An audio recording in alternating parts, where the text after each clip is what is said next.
Charlie Munger once said that the first $100,000 is the hardest to earn, but it is the most crucial in building wealth. And I totally agree with that statement. If you follow what some might call normal math, $100,000 is 10% of 1 million. But in the investing world, when we are talking about building wealth, 100,000 is actually 25% of the way to $1 million.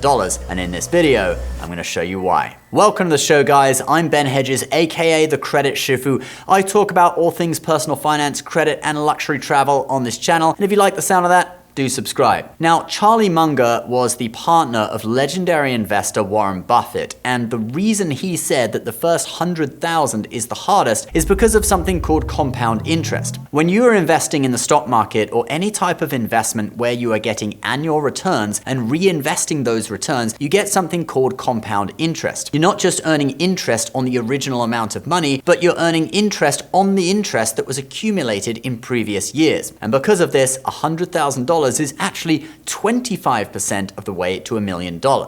Let's look at an example. If I invest $10,000 in the S&P 500 at an 8% return, which is the long-term average when you reinvest the dividends, and then you add $10,000 per year, after 7 years, you will have over $100,000. You'll have 113, in fact. You get pretty close to 100,000 in year 6 at $95,000, but you actually break through the 100,000 mark in year 7. I'm not going to get into fractions of years in this example. We're going to keep it simple, so we'll just say 7 years. Now, let's look at what happens if we keep going. So we have our $113,000, and we're going to add another 7 years. So that's now 14 years. Again, still adding $10,000 each year, growing at 8%, and that takes us to $290,000. Let's then add another 7 years, so 21 years in total. That takes us up to $594,000. And then we add one more 7-year period, so 28 years total, and that takes us to $1,115,000. And thus, that first 7-year period,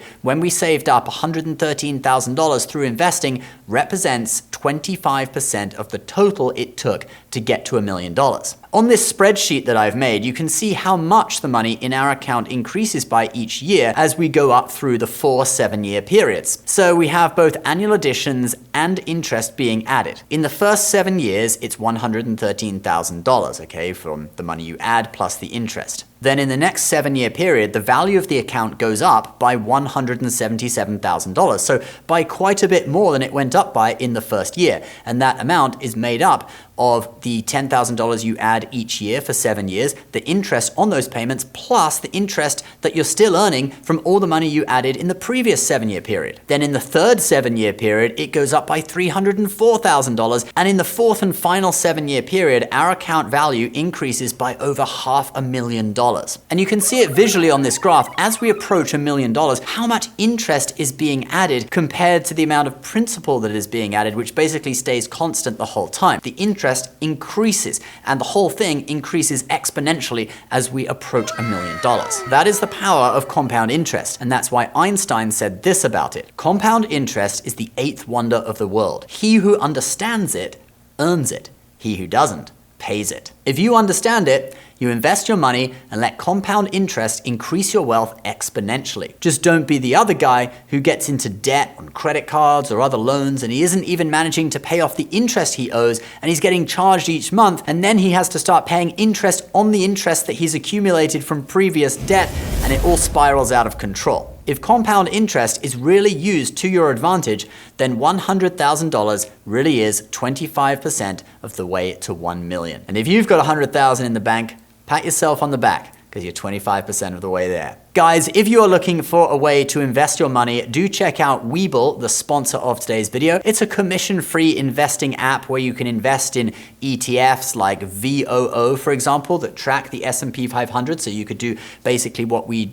displayed in this video, okay? An S&P 500 index fund at 8% on average over the long term. You can also invest in individual stocks and even crypto. It has way better charts than the competition, not naming any names, Robinhood. And if you move $500 worth of your money into a new Webull account, you'll get 20, yes, 20, you heard that right, 20 free fractional shares, okay? And they could be worth between $3,000 and $3,000 each. So that's a minimum value of $60 but it could be worth a lot more. Luck of the draw what you get, link is below. Please subscribe to the channel if you're new, and we'll see you next time. Bye-bye.